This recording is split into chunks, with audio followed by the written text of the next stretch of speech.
The shock absorber is one of the fundamental elements of the vehicle suspension system.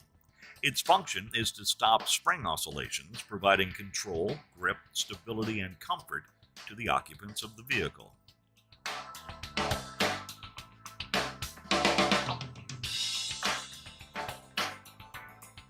Shock absorbers today are hydraulic devices, i.e., they work on the basis of oil flowing through valves, the dampening rate of which is sensitive to the speed of the piston.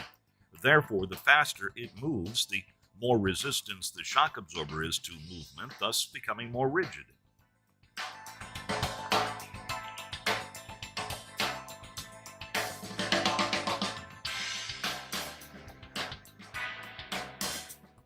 The most common type of shock absorber currently used in motor vehicles is the hydraulic telescopic type.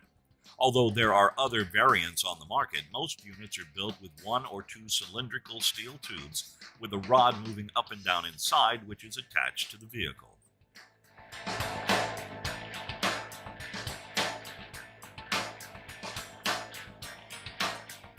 The system includes calibrated valves that allow compression and rebound forces to be adjusted by controlling the oil flow through them in different driving situations.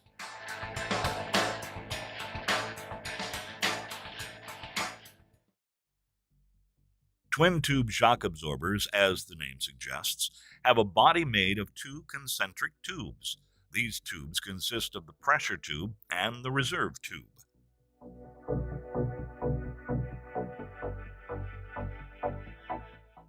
For the shock absorber to perform its function properly, the pressure tube must be full of oil at all times. Otherwise, the valves would be operating in air, causing them to malfunction. The reserve tube will always be partially full of oil because its function is to ensure that the pressure tube fills with oil regardless of how compressed the shock absorber is.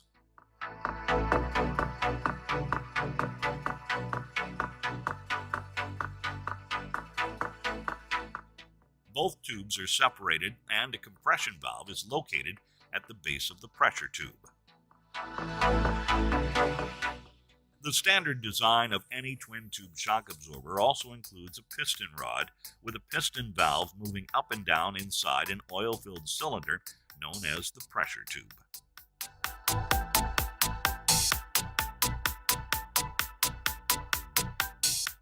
This rebound valve comprises three types of basic elements that control oil flow. Flexible discs with the bleed perforations required to control force at low piston speed, the set of flexible discs necessary to control force at medium speed, and a perforated central cylinder or interface which manages the force when the rod moves at high speed.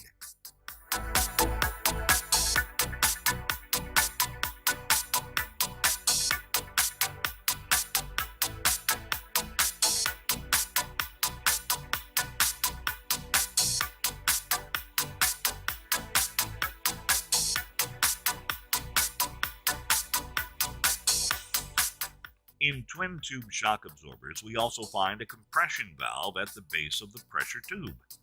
The configuration of this valve is similar to the piston valve, but inverted. It is also smaller in size because its design takes into account the dampening force provided by the coil springs during compression and other elastic elements of the suspension system.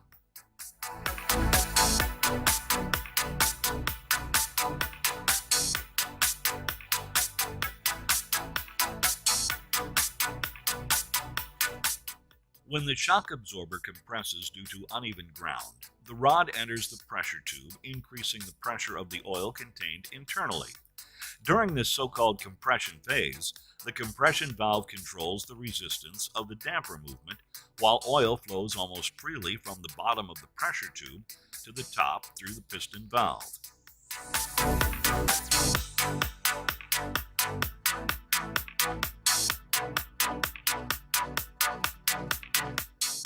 Increased oil pressure in the working chamber causes the compression valve to progressively open and the excess oil to flow into the reserve tube in a controlled manner.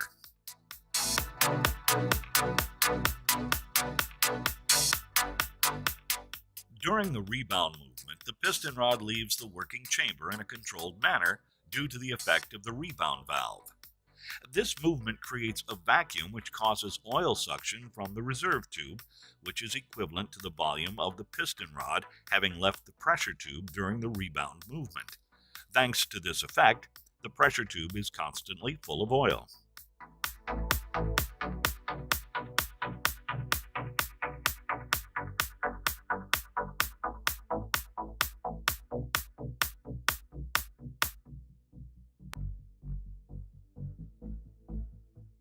In most twin-tube shock absorbers, the reserve tube ambient air is replaced with 60 to 150 psi of compressed nitrogen.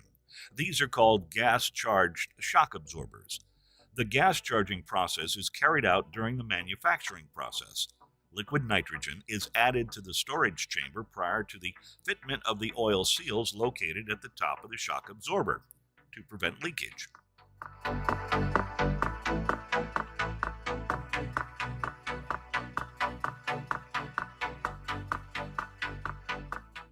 The key advantage obtained by adding pressurized gas to the twin-tube shock absorber is that it avoids the phenomenon known as hydraulic fluid aeration or foaming, which appears when air bubbles form in the oil due to excessive pressure changes occurring when the oil flows through the piston valve as it moves up and down at high speed.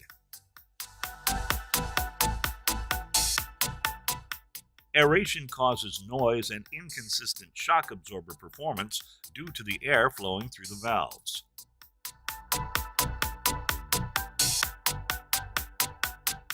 In the case of the gas twin-tube shock absorber, the low-pressure compressed nitrogen gas prevents the formation of air bubbles which produce the aeration problem and also their negative consequences for vehicle safety.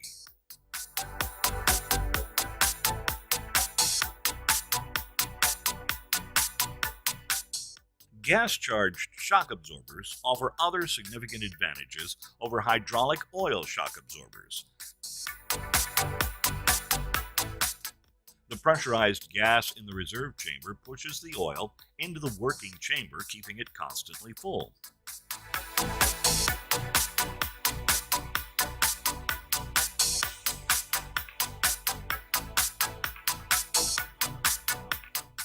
Filling with gas creates a reinforcing effect in the shock absorber, which enhances the spring rate of the vehicle.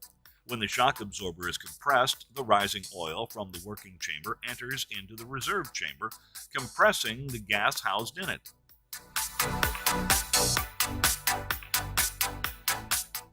When the shock absorber begins to rebound, the force of the expanding gas helps the shock absorber to rebound.